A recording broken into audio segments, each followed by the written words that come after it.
Welcome back guys, and in this tutorial I am going to cover very small thing that may be useful for those who are not knowing.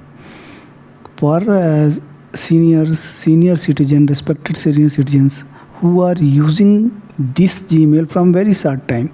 So if you are knowing this thing, how to forward emails from Gmail, then you may skip the video. But if you are not knowing, please go to through the entire video, not wasting much of your time. If you like video, please do consider to subscribe this channel. So straight away we will go to the Gmail, open it, and now suppose I want to forward, suppose this, I will open it. Now I have to tap not here, just the below three dots, tap it. Now